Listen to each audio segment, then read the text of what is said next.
Sejam todos bem-vindos e bem-vindas ao primeiro episódio do podcast da Câmara Setorial da Saúde e Bem-Estar, da CDL de Rio Negrinho. Eu sou Kátia de Oliveira, é uma satisfação muito grande estar aqui com todos vocês e também com os nossos convidados. Mauro César Stigler, psicólogo. Também a Andriele Koblen, ela que é dentista e empresária. E Simone da Cruz, ela que é terapeuta e doula. Olá, pessoal, sejam bem-vindos também a este nosso bate-papo tão especial. Olá, Kátia. Olá, Mauro. Olá, Andriele. Olá. E o nosso tema de hoje é um tema muito importante e escolhido com muito, mas muito esmero nesse mês de maio, que é o mês das mães. Vamos falar sobre automaternagem. Mas afinal, o que é esse conceito? Quem nos explica é ele, Mauro. Olá, Kátia. Olá, Simone. Olá, Andriele. Então, a automaternagem é um tema relativamente novo e ele nasce na psicologia, mas ele está sendo adaptado em todas as áreas da saúde.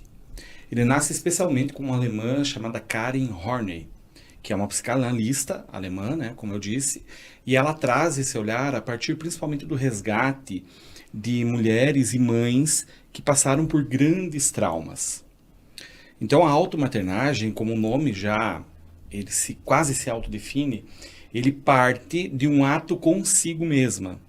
Né? Como, por exemplo, autocuidar-se, autopromover-se, autoanular-se, você faz consigo.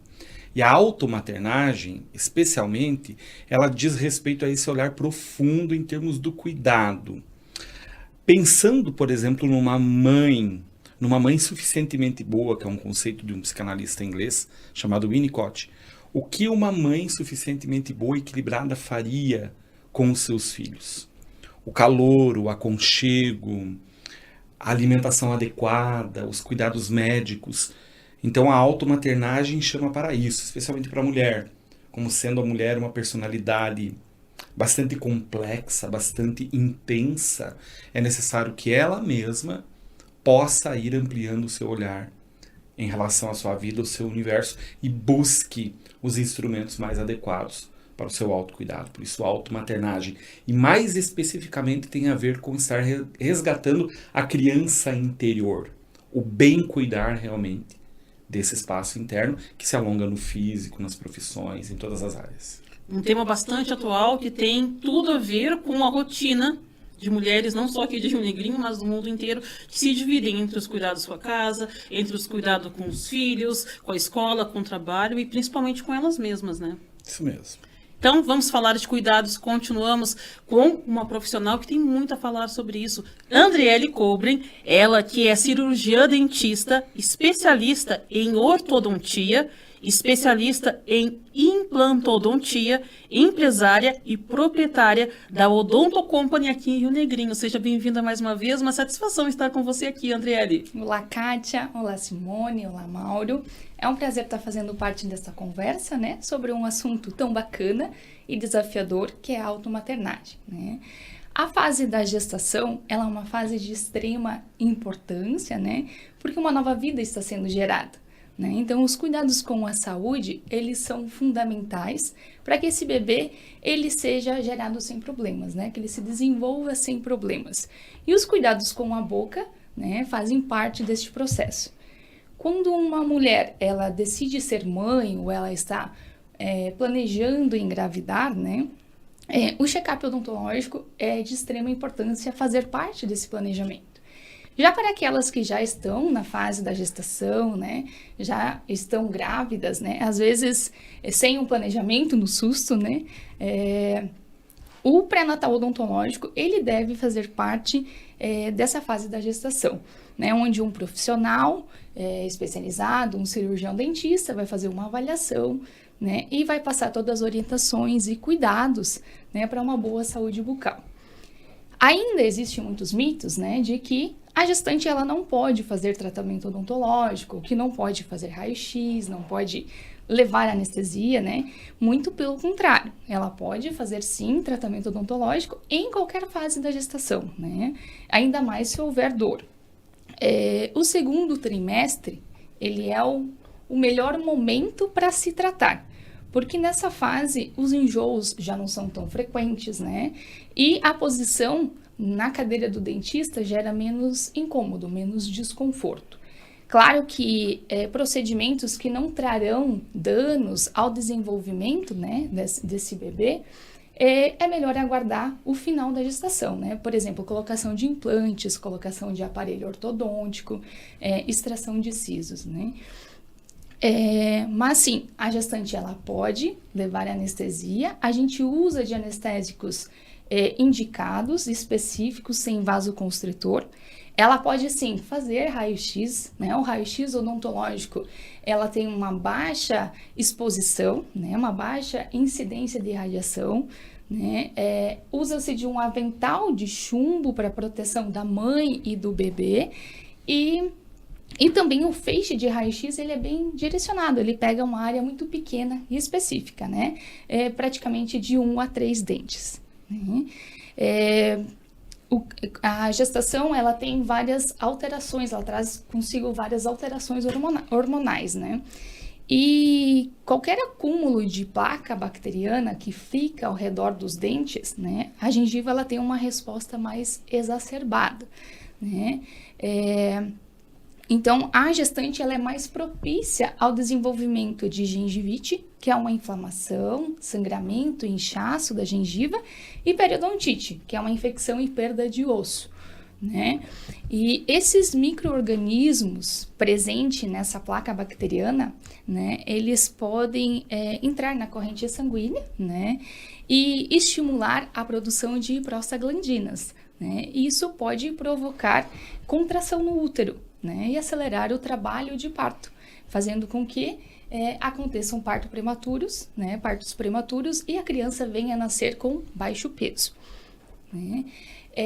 Existem outros mitos também de que a gestação ela vai enfraquecer os dentes, né? Enfraquece os dentes, leva à perda de dentes.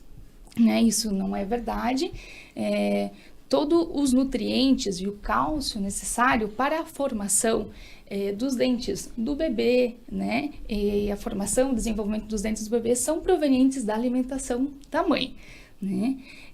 O que acontece é que durante a gestação, as mulheres elas têm uma tendência a consumir mais alimentos açucarados, né, nem sempre seguidos de uma escovação, e isso pode levar ao desenvolvimento de cárie e levar à perda dos dentes. Né? Ainda nesse período gestacional, o paladar da criança ele é desenvolvido, né? Ele é formado. Então, se a mãe consumir muito alimento açucarado durante a gestação, essa criança ela pode nascer com o paladar voltado para o açúcar. Né? Uma alimentação, então, zero açúcar, tanto para a mãe quanto para o bebê, é fundamental para desenvolver hábitos alimentares mais saudáveis, né? E com isso, consequentemente, um menor desenvolvimento de cáries. Olha só, orientações muito importantes e a gente parte para mais uma pergunta também bastante importante. André, qual que é a relação entre o aleitamento materno e a saúde bucal do bebê? Assim, Kátia, a gente costuma falar que o aleitamento materno, ele é o tratamento ortodôntico ortopédico mais barato, né? Por quê? O aleitamento materno, ele está diretamente relacionado com a formação da arcada dentária. Ele está diretamente ligado com o desenvolvimento das estruturas orofaciais, das bases ósseas, né? Evitar o uso de chupetas e de mamadeira é muito importante porque esses hábitos, né, isso pode levar ao desmame precoce. Além disso, o aleitamento materno, ele promove o correto posicionamento da língua no céu da boca, né? Ele estimula o maior trabalho da musculatura de face, da musculatura orbicular, né? E isso promove um selamento labial mais preciso e ele também induz a criança a respirar pelo nariz. E qual que é o momento certo para começar a fazer a higiene bucal do bebê e também a primeira consulta com o dentista? Ah, sim, Kátia.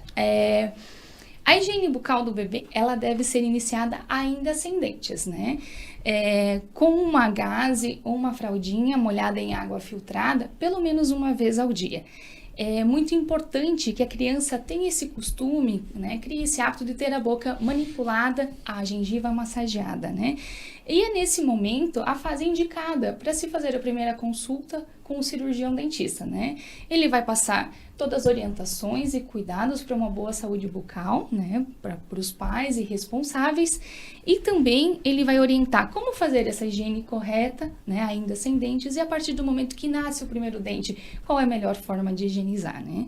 Aos 6 meses de vida, geralmente nascem os primeiros dentes. Isso é variável de criança para criança, mas uma média é aos 6 meses. E também é uma preocupação, muitas vezes, com os pais, né? Ainda não nasceu o dente, ou nasceu o dente já e acha que é muito precoce. Exatamente. E a partir do momento, né, que se nasce esses primeiros dentes, a gente fala que a criança ela passa a ter direitos e deveres, né? Porque agora ela tem o direito de mastigar, mas o dever de escovar, porque a partir do momento que se tem o dente, tem o risco de se ter cárie, né? E é a partir desse momento que associa o uso de escovas, claro, escovas ideais para essa fase, né? Escovas menorzinhas, macia, extra macias, né? Com o uso de pasta com baixo teor de flúor. Já falamos de higiene bucal e também falamos sobre amamentação. E esse é um tema muito importante porque ele vai muito além do simples ato da mulher dar de mamar para o bebê. Fala também sobre cuidado, sobre autocuidado e também sobre criar vínculos. E também resgatar e valorizar os vínculos que ela teve com a sua mãe, ou, às vezes, resgatar aquele que ela não teve com a sua mãe e fazer uma relação diferenciada mais próxima e até mesmo fortalecer a relação com o seu bebê. E quem vai conversar com a gente sobre esse assunto é a Simone, como eu já falei, doula, também terapeuta, e tem um currículo muito, mas muito especial também, uma profissional bastante capacitada para falar do assunto. A Simone tem 44 anos, ela é mulher, é filha, mãe de 2 meninos, o Álvaro e o Arthur, que, segundo ela, ensinam todos os dias o que significa amar alguém. É dona de casa, esposa, amiga, tia, irmã, cunhada, gestora de empresas, assim como muitas de nós desempenha vários papéis no dia a dia.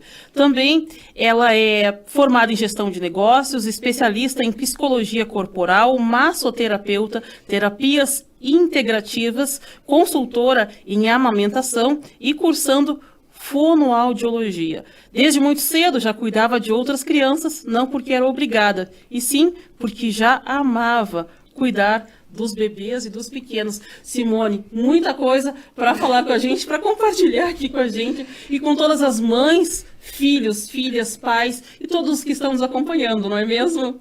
Com certeza. Olá, Kátia. Olá, Mauro. Olá, Andriele. E olá a todos que estão nos assistindo. Realmente, né, parece um jornal, mas eu resumi. Eu imagino assim que como essa minha descrição, muitas outras mães, elas acabam vivenciando esse papel de multitarefas, né? E aí, isso nos traz essa pergunta, né? Como que é ser mãe diante de tantas funções que a mulher desempenha no dia a dia? E, né, engatando aqui na conversa que a Andriele trouxe dos cuidados com o bebê, né, com o cuidado bucal da mãe e da criança, falar um pouco sobre a amamentação é um assunto que desafia. Muitas vezes ele se torna até, como que eu posso dizer assim, algo que algumas mães vão dizer assim, mas é fácil falar, e como que é vivenciar isso, né? Para mim não foi fácil, e eu entendo os benefícios, mas o que eu faço agora, né?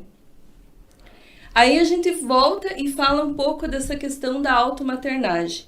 Por que não é fácil amamentar muitas vezes?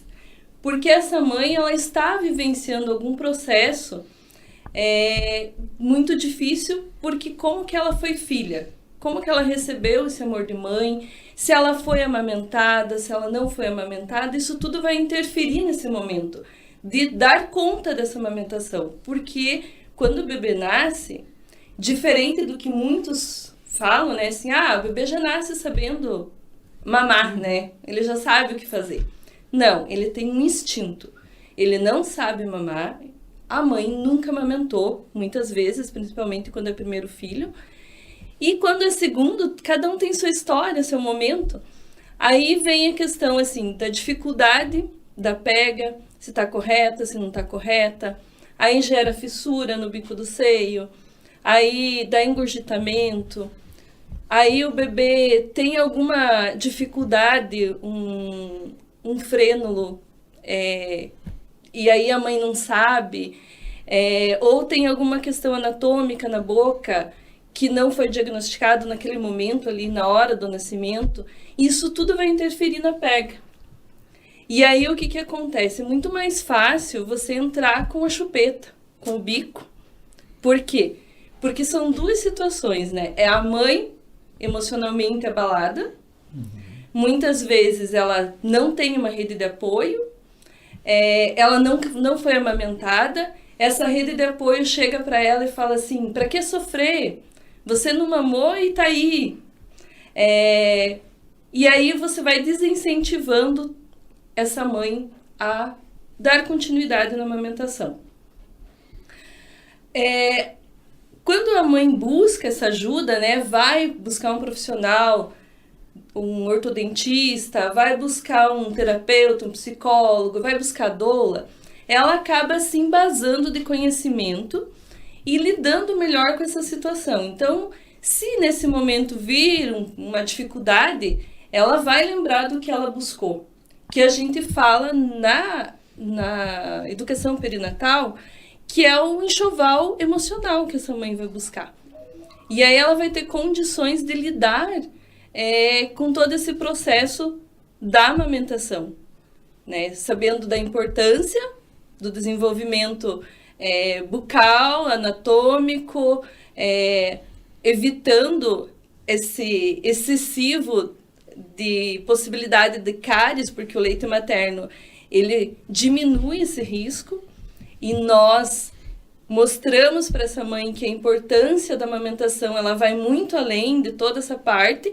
Ela nos traz essa questão da conexão mãe e filho. E aí ela consegue resgatar ou se reconectar com esse eu maternal. Se essa mãe teve dificuldade de relacionamento filha-mãe, nesse momento ela tem a oportunidade de estar resgatando esse vínculo mãe com filho. Até porque amamentar te obriga a literalmente olhar para o teu filho. E não é só o olhar do físico, de ver que ele está ali. É olhar e se relacionar com ele, com alguém que está ali totalmente dependente de você. Às vezes essa mãe não tem uma perspectiva também do que ela vai fazer dali para frente, de como ela vai criar aquele filho. Às vezes ela não tem nenhum filho, às vezes ela tem vários outros. Enfim, tem todo um contexto, como você colocou ali, ela exerce vários papéis e como que ela vai se posicionar perante aquela criança e perante todo o resto. Nesse sentido, Simone, como vou ser mãe se eu não tive essa experiência de receber o amor de mãe? Ou então, não tive um vínculo materno? Essa é uma questão também muito latente na história de várias mulheres e também de homens, mas hoje a gente está falando aqui mais com as mulheres e eu acho que você já começou a dar uma palhinha sobre essa questão, mas eu gostaria que você se aprofundasse um pouco mais nesse assunto.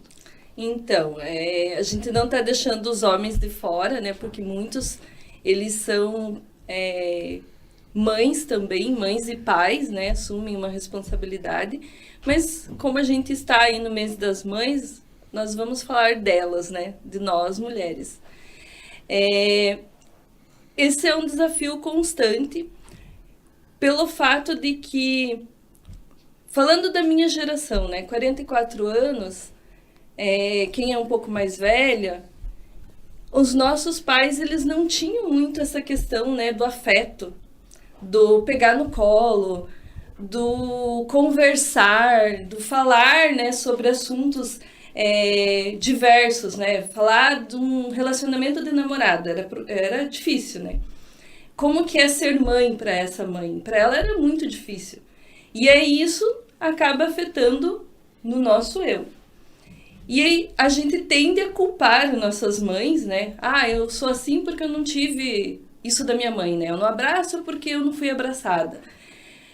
Mas quando a gente começa a tomar consciência disso, a gente começa a olhar de forma diferente. E quando vem um filho, vem a oportunidade de a gente fazer diferente. E aí eu vou fazer o quê? Eu vou buscar essa mãe de que forma? Em mim mesma. Que é um pouco que o Mauro vai falar pra gente, né? Sobre esse automaternar. Trazendo para esse conceito, eu digo assim, a melhor forma de você superar, né, essa questão, eu não tive amor, eu não fui cuidada, eu não tive todo esse carinho, é buscar ajuda terapêutica se você não conseguir sozinho, né? Essa é a melhor dica que eu posso dar. Porque através disso, nós terapeutas, nós somos a ferramenta para que você consiga se conectar ou se reconectar consigo mesmo, para que você trabalhe com essa nova vida que está ali na tua frente de uma forma diferente. E não culpando e nem se culpando por isso, né? Começando um outro capítulo, né? Escrevendo um outro capítulo. Eu tô aqui do lado do Mauro e eu tô vendo que ele tá com a mão dele batendo. Eu acho que ele tá com vontade de falar alguma coisa. Mauro, quer complementar o que a Simone tá falando? Olha, quando eu fui convidado, né, para fazer parte desse podcast, assim, dessa conversa, eu fiquei me perguntando como que eu ia contribuir, tendo em vista que eu falaria em meio às mulheres que conhecem muito mais esse universo. Muito mais não, conhecem totalmente. E a minha experiência é muito mais uma escuta clínica, né? Nesse sentido, o que eu poderia dizer, assim, é que essa experiência, ela é por si só impactante. De alguma forma, ela é impactante. Não sei se as meninas vão concordar com isso, né? Mas a gravidez, ela vai trazer, a partir, desde o momento da concepção até o momento do parto, uma experiência muito singular para cada mulher, para cada mãe, né? Tendo em vista esse histórico, essa transgeracionalidade, que às vezes pode vir desde os tataravós, e ela pode estar colhendo determinados tipos psicológicos, segundo a cultura da família dela, que vão preponderar ou pelo menos impactar de alguma forma a sua experiência, né? E a gente não está falando aqui de pessoas que tiveram uma história problemática, a gente está falando de todas as mães, de todas as histórias, independente da história que cada uma teve. Exatamente. É uma história coletiva e ao mesmo tempo singular, ao mesmo tempo individual, né? Eu até, quando eu me preparei, eu pensei muito em trazer assim uma experiência de um escritor chamado Edward Solomon. Ele escreveu um livro em 2015, que é um best-seller da depressão. Ele chama-se Edward Solomon. E o livro chama-se O Demônio do Meio-Dia. E o Edward, o homem, teve 5 grandes depressões. Mas como ele é escritor já de profissão, né, ele escreveu esse livro agora mais ou menos recente, né, há 10 anos, ele vai procurar entender a força da mulher no país do Vietnã. E ele vai ter esse contato com centenas de mulheres que passaram por experiências traumáticas do nível, assim, abusos de toda a ordem, né? Estupros mesmo. Mulheres que foram obrigadas a acompanhar a morte dos seus filhos pelo regime político do Vietnã. E quando ele chega nesse lugar, há uma coisa assim, muito interessante, porque a mulher que coordenava a recuperação daquelas mulheres convida ele para primeiro ver o consultório dela. E ele não entendeu direito, porque ela não era terapeuta, nem psicóloga, nem médica, até onde ele sabia. E ele chega em uma das tendas, na mata do Vietnã, onde estavam aquelas mulheres em recuperação, e ele encontra lá uma mesa de acessórios de manicure, de pedicure, espelho, né? Acessórios de um salão de beleza completa. Ele olha, não sabe o que significa aquilo, e a mulher que trabalha naquele resgate fala para ele, olha, nós não encontramos nenhuma forma tão potente de autorresgate terapêutico do que inspirar elas a buscarem novamente um resgate através da autoimagem, assim, né? Porque o trauma, por exemplo, falando da gestação, que pode ter experiências diferentes, como por exemplo a depressão pós-parto, né? O trauma, ele se dá mais ou menos nesse tripé, assim. Ele é impacto, primeiro, é um tipo de impacto muito singular para cada pessoa. ele é necessidade ou vontade de fugir, a fuga, e logo após vem o congelamento. O que eu faço com isso? Então, se tratando, por exemplo, de depressão pós-parto, impacta, né? Vontade de fugir, de não estar tendo aquela experiência, muitas vezes, e a mulher sofre muito porque ela não sabe por quê. Ela esperou tanto e, de repente, chega o filho, a filha, e ela não deseja mais a continuidade da maternidade, e ela sofre até por culpa disso. Então, o sofrimento se duplica, né? E ela passa, então, a se congelar e perde, muitas vezes, o contato consigo mesma. E eu acho também que é feita muita cobrança. A mulher é sempre muito cobrada, sem fazer mimimi, né? Eu tenho 3 filhos. Não senti tanto essa cobrança. Mas quando eu soube que eu ia ser avó, eu entrei em pânico. Porque eu pensei assim, gente, os avós sabem tudo. E eu não sei tudo ainda, como que eu vou ser vó?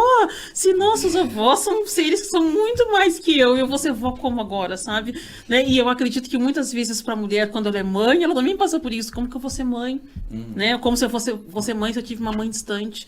Ou como que eu vou ser uma mãe tão boa quanto a mãe que eu tive, né? E voltando aqui para o nosso roteiro especial, também tem uma pergunta, novamente para Simone, de uma situação também que as mulheres enfrentam nessa questão do choque ainda, né?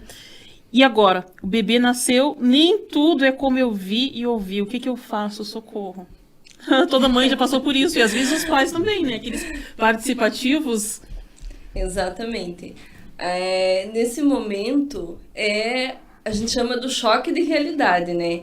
E aí eu falo assim que isso, como a gente já comentou aqui, varia, né? Vai ter mães que para ela vai ser tudo muito tranquilo, muito normal, e vai ter aquela mãe que realmente vai dar conta dessa realidade, porque enquanto o bebê está ali, dentro do útero, na barriga da mãe, é uma coisa. A mãe sai a hora que ela quer, ela viaja, ela dorme, ela come, então ela faz todos essa rotina diária, né? De uma forma que ela sabe que o bebê tá ali, mas tá tranquilo para ela. E aí o bebê nasce, vem a demanda, né? Vem a demanda do cuidado, de cuidar dessa criança e desse cuidar. De permitir que outras pessoas lhe ajudem, né? A ser cuidada, porque muitas vezes a gente, né, nesse jornal que eu falei ali, às vezes a gente se torna uma pessoa assim muito autossuficiente. Eu faço tudo, eu dou conta de tudo, e vem uma criança que de alguma forma eu vou precisar pedir ajuda. Ou eu vou ter que me permitir ser ajudada. Então gera todo um caos, né? Esse caos, muitas vezes ele é entendido como uma depressão puerperal. Mas nem sempre é isso. Por quê? Porque nesse momento que o bebê nasce, essa mãe ela está numa explosão de hormônios total. Ela simplesmente está nascendo uma nova pessoa. Ela não é mais a Simone antes do bebê. Ela é a Simone que está olhando para um outro ser que é parte dela, que é parte do esposo, que é parte daquela família. E aí, como que eu lido com isso, né? O que eu faço? Vai vir choro, vai vir angústias, vai rachar o bico do seio, eu vou amamentar chorando porque tá doendo, e aí eu me sinto culpada porque, meu Deus, eu não posso sentir isso, né? Como que eu sinto isso? Se é meu filho, eu preciso amamentar, eu tenho leite, mas por que eu tô sentindo dor? E aí todo esse processo vai afetar todo o núcleo familiar. Então essa família ela vai entender assim, essa mãe está depressiva, porque mãe não pode chorar, ela está aqui, ela tem que ser forte, ela precisa dar conta dessa criança, né? E precisa estar bem. Mas essa falta de permissão, de se permitir sentir, de se permitir entender, de olhar, né, como que eu fui filha, como que eu fui tratada como, né, como filha, como que eu enxergo a maternidade.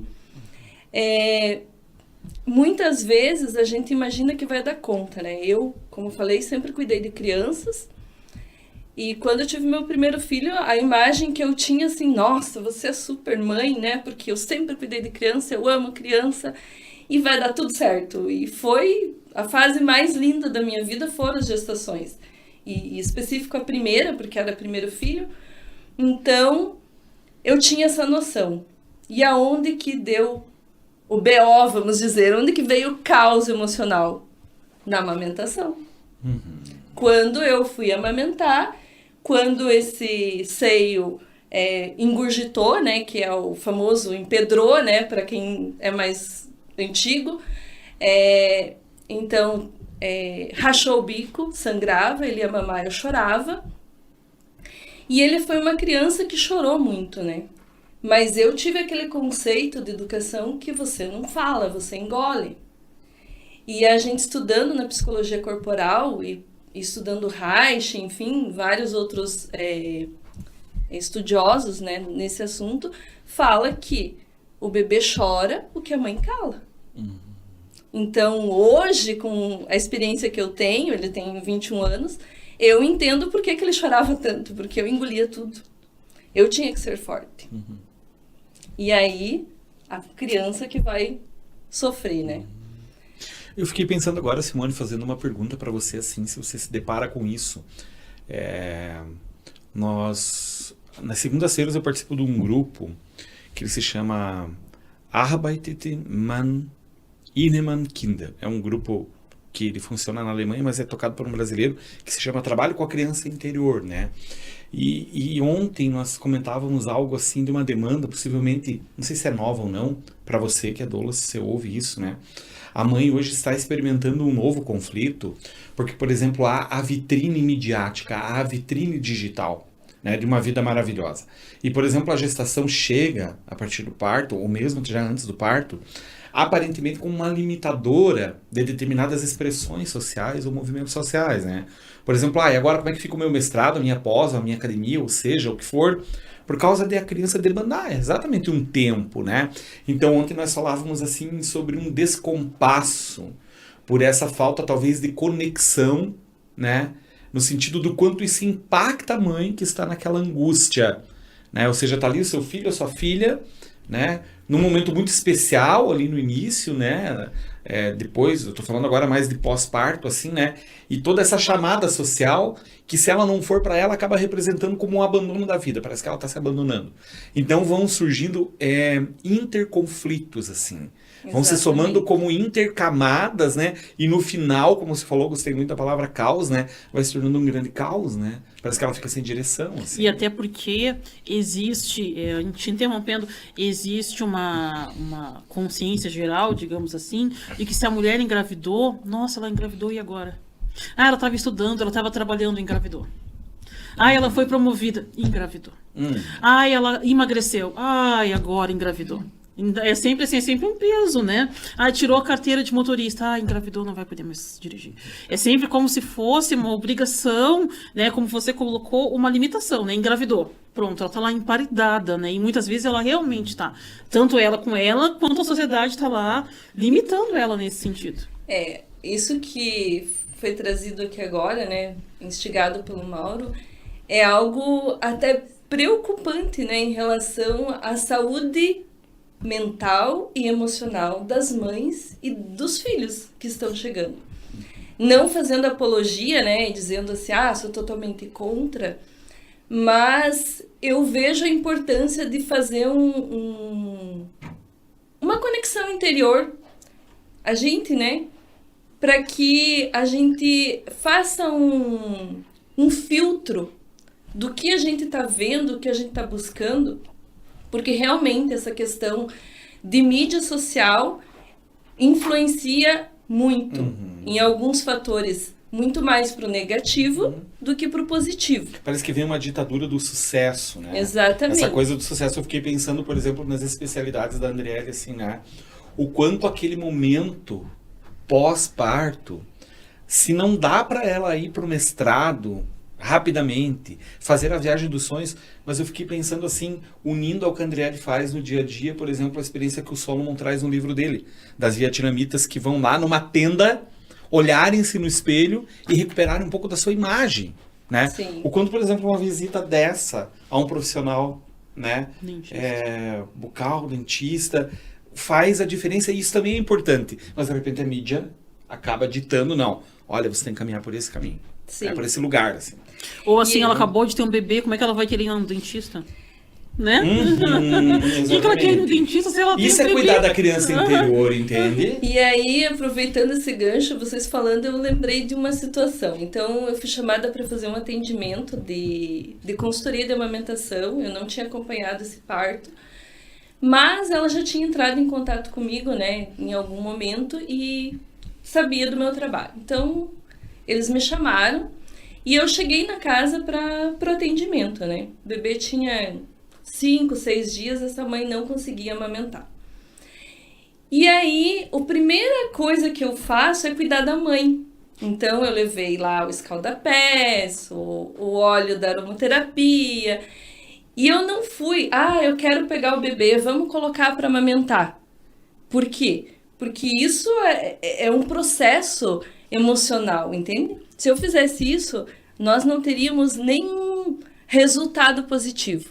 Então, eu olho para a mãe. É esse autocuidado que às vezes ela não está dando conta de fazer consigo mesma. Isso. Eu consigo fazer com que ela resgate essa sensação, né? Então, eu fui lá, fiz o escaldapés, fiz uma massagem nos pés dela, conversei com ela, escutei ela. Aí, o pai da criança olhou e falou assim, olha, engraçado, eu achei que você vinha aqui só pra colocar o bebê pra mamar. E aí eu falei, não, pra ela conseguir fazer uma boa amamentação, ela precisa estar bem. Sim. Ela precisa estar se sentindo bem, precisa ser acolhida. Sem dúvida. E aí, quando eu peguei essa criança e a gente foi olhar, né, fazer a avaliação do seio ali, e entender o que estava acontecendo, e colocamos para mamar, ela olhou para mim e falou assim, nossa, com você que eu consigo. E o que é isso? É esse autocuidado, é esse estar conectado com a mãe, fazendo com que ela se sinta amada também, porque ali quando você se torna mãe, você acaba naquela posição assim de agora ninguém olha pra mim. Entende? Todo mundo olha. Todo mundo olha pra criança, né? Todo mundo chega lá, ai, que lindinho, ai, que bonitinho. Mas ninguém pergunta se a mãe tá com dor, se ela tá bem, se ela precisa de uma água, se ela precisa de um cuidado. Sim, sim. E a gente às vezes confunde, né? Por exemplo, o conceito de automaternagem, assim, principalmente no âmbito psicológico. A gente pensa assim que, de repente, né? É a mãe, a mulher está ali sentada e fazendo uma meditação, fazendo uma elaboração mental. Não, são cuidados práticos. Eu fiquei pensando de novo agora, por exemplo, no trabalho da Andriele, assim, até faria uma pergunta para ela. Se já te passou na cabeça, por exemplo, que os teus pacientes fazendo esse movimento, eles estão fazendo um movimento de cuidado da criança interna deles. Não sei se você percebe. Por mais que o teu trabalho seja prático, técnico, né? Precisa ser pensado no milímetro. Um trabalho como o da Andriele. Não comporta erro.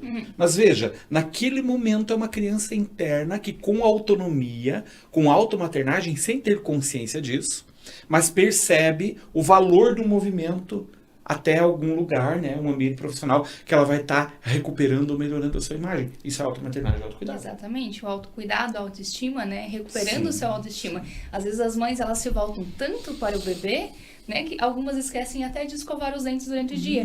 Vive aquela rotina, eu tenho que fazer isso, tenho que amamentar, bebê chorou, colocar dormir, né, e passou o dia, às vezes esqueceu de escovar os dentes, às vezes passa o dia e não tomou nem banho, né. E esquece desse autocuidado. E a autoestima automaticamente vai indo por água abaixo, né? E às vezes ela acha que ela tem que colocar o bebê em primeiro lugar. Claro que tem que colocar. Mas ela acha que ela tem que colocar o bebê em primeiro lugar, o marido em primeiro lugar, a casa em primeiro lugar, a família em primeiro lugar, outras atividades, né? Pra ela não deixar de ser ela. Mas ela mesmo vai ficando lá pelo último, né? Aí quando chega no final do dia, ela não escovou o dente, ela não jantou, ela não comeu direito, ela não teve tempo pra tomar banho. E acabou o dia e ela já sabe que no próximo dia vai começar tudo de novo. E ela vai terminar o próximo dia daquela mesma forma. E a gente escuta muitos relatos pós-gestação. As mulheres chegarem e falar assim, nossa, tive 1, 2, 3 filhos toda a vida, dei prioridade para outras coisas, doutora, esqueci de mim. E agora tá assim, nessa situação, né? Até que enfim resolvi e vou cuidar de mim. Né? Mas às vezes ela já passou por quantos anos nessa situação, né? Com autoestima baixa, né? Sem esse autocuidado. Eu vou colocar uma frase que assim, puxando um pouco, como diz o ditado brasa para o meu lado, que é do pai da minha escola de psicologia, que é o Carl Gustav Jung. É uma frase muito conhecida, mas talvez pouco pensada. O Jung fala assim: quem olha para fora sonha, quem olha para dentro acorda. Isso valeria muito para a mídia, né? Para a rede social, propriamente dita. Não a mídia tecnológica como ferramenta de crescimento, que é fantástica, né? Mas essa vitrine, de repente, que é colocada, e ao invés de conectar, né? De repente a mãe está ali procurando uma orientação, mas de repente o que tem ali são milhares de mundos particulares, cada um ao seu gosto e que não se adapta exatamente à vida dela. Então, o quanto importante, daí a gente pode perguntar, mas como se conectar interiormente? Mais uma vez, não é indo para o monte do Nepal, nem para nada dessas coisas. É, de repente, fazer uma listinha, como a André falou, do esquecimento de escovar os dentes, né? De repente, será que eu estou escovando meu dente? Como é que está meu banho? Como é que está o meu hidratante de rosto? Isso é conexão psicológica, né? A gente pensa que conexão psicológica é só a nível mental, invisível, abstrato. Não. É o fazer em relação a si mesmo. E na contramão do que você falou, também a modernidade e as redes sociais, de alguma forma, tem trago outra coisa. As mães que acabam de ter um bebê e estão perfeitas. Aí eu ouvi já e assisti alguns vídeos sobre isso, e isso também acontece. Ah, a fulana lá teve um bebê. E aí ela saiu da maternidade, tá linda, tá maravilhosa, ela já fez uma lipo, ela já fez não sei o que mais, ela fez milhões de maquiagens, e aí de repente aquela mãe que tá sofrendo, ela fica pensando, meu Deus, por que eu não tô feliz assim? Né? Por que eu não escovei meu dente ainda? Por que eu não fiz uma maquiagem? Por que eu não fiz uma escova? Aí ela se sente culpada porque ela também não tá naquele modelo daquela esfera social. Esse é um assunto que rende muito aqui. Mas, pra gente já começar a encerrar o nosso primeiro podcast, que já dá espaço para um segundo. Olha, assunto tem. Muito assunto, com certeza. Quero fazer uma pergunta para você, Mauro, mas antes, claro, quero te apresentar um pouco mais, porque você também, assim como a André e como a Simone, tem várias atividades. O Mauro é psicólogo clínico com sólida formação em psicologia analítica e experiência prévia de 8 anos no ramo de vendas corporativas. Só aí já tirou uma formação, né? Entendeu? O comportamento humano. Ele também atua como palestrante em empresas e instituições filantrópicas, com domínio de oratória e construção de discursos de impacto. Falando em discursos de impacto, Mauro, como a automaternagem pode se aplicar no cotidiano da mulher? A gente aqui falou sobre tantas coisas, sobre tantas questões, tantos assuntos que se interligaram. E agora, como que aquela mulher que está nos assistindo, ela vai aplicar isso no seu dia a dia? Olha, a psicologia junguiana, né, ou analítica essa que eu faço formação, o Jung trabalhava muito assim, ele vinha chamando a atenção já na época dele, ele nasceu em 1875 e faleceu em 1962, na Suíça. Então o Jung falava muito assim, por exemplo, do perigo da perda dos rituais. Nós perdemos os ritos, não religiosos. Os ritos, por exemplo, o rito do café da manhã. O rito do asseamento, logo que eu acordo, a minha higiene pessoal. Né? Então, quando a gente pergunta assim, como que pode ser adaptado ao cotidiano, apressadamente hoje a maioria da população vai para uma informação, né, na internet pedindo como que eu faço a minha automaternagem e de repente apresenta assim coisas mirabolantes. E são coisas simples. São coisas simples. Né? Como o despertar. Como é que está sendo o meu despertar? Será que ele é com a cara no celular? Ou será que eu faço um despertar, eu me alongo, eu vou ver como é que está o meu dia? De repente a pessoa pode dizer assim, mas e tempo para isso? Bom, até para o autocuidado, para a automaternagem, precisa um autossacrifício. Precisa sacrificar algumas coisas em detrimento de outras, né? Um sacrifício assim bem atrelado à palavra, ao significado, que é o sacrifício, que é o fazer sagrado. Então eu deixo de fazer aquilo, né, que não tem significado para minha saúde em todos os níveis, emocional, física, espiritual, e passo a escolher outras coisas. Por exemplo, eu estou fazendo uma formação paralela que ela é muito longa, assim, mas é muito interessante. É em medicina Ayurveda da Índia, com um brasileiro que mora na Índia e trabalha no hospital indiano há 7 anos. É muito bacana. Então ele comentou o seguinte, para ter uma ideia assim, ó. Se eu vou a um hospital indiano e eu contrato um médico Ayurveda lá da Índia, um mestre ou guru, ele me faz uma entrevista. E se eu não estiver tendo um despertar às 5 da manhã, que eu acompanho o nascer do sol, não faça a minha meditação, enfim, todos os procedimentos que a cultura deles manda, ele não começa nem o meu atendimento. Então, por exemplo, se nós perguntarmos assim, como aplicar a automaternagem no cotidiano, eu penso que nós, ocidentais, precisamos fazer assim, um retorno ao que é a genuinidade do ser humano. O que seria um despertar e um café da manhã decente, com tempo. E às vezes conversando com a família, sem estar ninguém no celular. Isso, né? Somos solitários dentro de uma casa, né? Cada um imaginando que está ligado a milhões de pessoas e não está ligado a ninguém. Então, eu diria assim, a automaternagem ela deve começar assim, com uma autopesquisa desse universo micro primeiro. Desse cotidiano mesmo, né? Do banho, do café, do ouvir uma música calma, dependendo da religião da pessoa, será que eu faço uma prece pela manhã ou não faço? Isso é da alçada de cada um, né? Se, por exemplo, ela não tem crença, mas ela pode exercer uma espiritualidade fazendo, por exemplo, um trabalho de autoconhecimento logo pela manhã, um contato com a música, alguma coisa. Então a mulher deveria começar a pensar esse para dentro primeiro, ver o quanto da genuinidade humana foi perdida por causa da modernidade e fazer uma recuperação. Será que eu respondi? Respondeu de uma maneira bastante profunda, mas a gente consegue entender também como colocar isso na prática, que é o principal, né? Nesse nosso dia a dia tão maluco para mulheres e para os homens também. E por que não dizer para os adultos, para os jovens e para as crianças, já que a gente está vivendo uma rotina que se transforma no dia a dia. Ouvindo todos vocês falarem, eu lembrei de uma frase, e vou fazer uma analogia aqui com os assuntos. Uma vez eu ouvi uma frase, na verdade nem uma frase, é uma palestra que eu fui, que falava a mulher que é líder de si mesma. E se a gente for falar da questão da automaternagem, é se permitir ser mãe de si mesma também, e ser mãe do outro, né? Muito legal isso, Kátia, é isso. Permitir-se ser mãe de si mesma é o conceito profundo da automaternagem.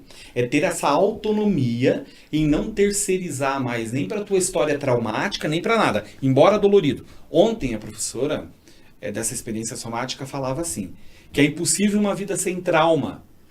Mas isso não quer dizer que o trauma é uma sentença da tua vida. Porque tem um conceito que vem de um filósofo francês que eu gosto muito, que é o Sartre. Ele morreu em 1980 e nasceu em 1900, francês, esposa da Simone de Beauvoir. E o Sartre falava assim, dentro do humanismo existencialista dele. Chega um momento que não adianta mais você contar o que a vida e as pessoas fizeram com você. Você tem que pensar sobre o que você vai fazer com aquilo que fizeram com você. Que é o que o Simone está falando. Né? Não interessa mais, não adianta mais. Muitas vezes não há resgate, não há chance de você falar para tua mãe que muitas vezes já morreu, já não está aqui. Então é tipo, o que eu vou fazer com isso? Isso é autonomia de automaternagem. É o famoso prefiro ter paz do que ter razão. E vocês falando aqui, me veio algumas lembranças que talvez faça sentido para muitos e até para mim faz sentido, imagino que para outras pessoas também. Que é esse trauma, nem todo trauma é tão maléfico, vamos falar assim, né, para nossa vida. Por quê? Porque nos instiga a ir buscar ser diferente. E quando a gente se permite a isso, a gente acaba se conhecendo, né? Deixa de terceirizar a responsabilidade. Porque é muito mais fácil eu falar assim, eu sou assim porque meus pais me educaram assim, porque eles me traumatizaram, do que eu assumir a responsabilidade minha, que eu preciso olhar para isso, que eu preciso mudar, que eu preciso fazer mudanças para que eu me sinta bem, e não pensando no outro, o que o outro vai sentir, né? E eu acho que isso cai muito dentro da automaternagem, que é você fazer o bem para si mesmo e não ficar esperando que alguém venha fazer isso por você. É desafiador? Não tem como dizer que não, né? Eu estaria mentindo. Eu brinco assim que eu sou a Simone antes de começar a estudar terapias e trabalhar com terapias, e sou a Simone depois. Não que eu sou perfeita, porque eu tenho muitas questões ainda para mudar, melhorar. Mas é esse entendimento, sabe, de não culpar mais, de olhar o que teu pai e tua mãe viveram, como que foi a vida deles, como foi a maternagem para eles, sim, né? Sim. E aí entender que você pode buscar isso dentro de você e transformar isso em algo melhor. Agora, uma coisa assim, eu gostaria de deixar claro ainda no âmbito da psicologia, né? Por exemplo, essa autonomia da automaternagem, ela não deve ser confundida pela mulher com algo do tipo assim como eu vou me cuidar sozinha, então eu vou fazer tudo sozinho, não vou mais pedir a ninguém. Por exemplo, assim, ó, a mulher que é casada coloca o maridão para trabalhar, literalmente, não tem rodeio de palavra, né? Porque a coisa assim, a mulher é a função dela do lar. Isto é cultural. Obviamente que a mulher, dentro da minha psicologia, acredita-se isso, ela tem uma sensibilidade maior para determinadas coisas. Para a arrumação, por exemplo, para a delicadeza, para a beleza, logicamente que a mulher tem essa sensibilidade maior. Mas isso não quer dizer que ela tem que dar conta de tudo. Exatamente. Porque daí ela adoece. Exato. Então, o marido não tem jeito, é um desastrado, e muitos dos homens, nós somos assim, então vai ajudar a pagar alguém para vir trabalhar. Porque não tem como a mulher ter uma saúde se ela estiver dentro de uma rotina, gente, assim, extremamente desgastante, repetitiva e que não tem fim, que é o cuidado do lar. Pode ser prazeroso, mas não tem fim. Exatamente. E também porque tem uma coisa, a automaternagem, o se cuidar, também é permitir ser cuidada, como vocês estavam falando sobre isso. Então, é permitir que alguém cuide de você, né? Então, tudo tá nesse mesmo contexto. Nós falamos muito lá na educação perinatal sobre a rede de apoio. E essa rede de apoio, ela é formada por pessoas das quais você confia. Nem sempre vamos dizer assim, eu tenho minha mãe como uma rede de apoio. Tá, eu não tenho minha mãe, não há possibilidade nesse momento, mas eu tenho a amiga, aquela pessoa que tá ali, que tá disponível, vai ser a madrinha do meu filho, é minha irmã, é minha vizinha. E essas pessoas são a rede de apoio, elas vão permitir que você consiga fazer essa automaternagem, que você consiga ter tempo para cuidar da saúde bucal, para tomar um banho, para se alimentar, para conseguir dar conta dessa maternagem que tá ali, né, junto de você naquele momento. E aproveitando para falar em momento, quero pedir para cada um de vocês deixar uma mensagem especial para todos os que estão nos acompanhando por aqui, o pessoal que vai nos acompanhar depois também. Quem que vai começar? Começa? Tanto faz, posso começar então. A minha mensagem final é que cada mulher possa, então, dedicar algum tempo para esse universo interior dela, né? Desse olhar para dentro, que pode levar ela a um despertar novo, a uma reinvenção, mas principalmente ela percebendo as suas potências enquanto reinvenção.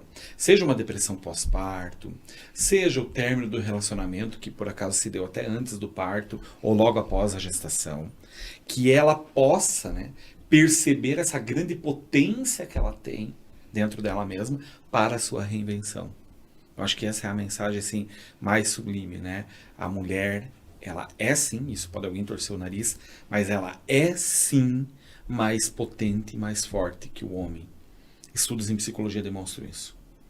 Queiramos nós, homens ou não, a mulher tem uma capacidade de reinvenção maior que o homem.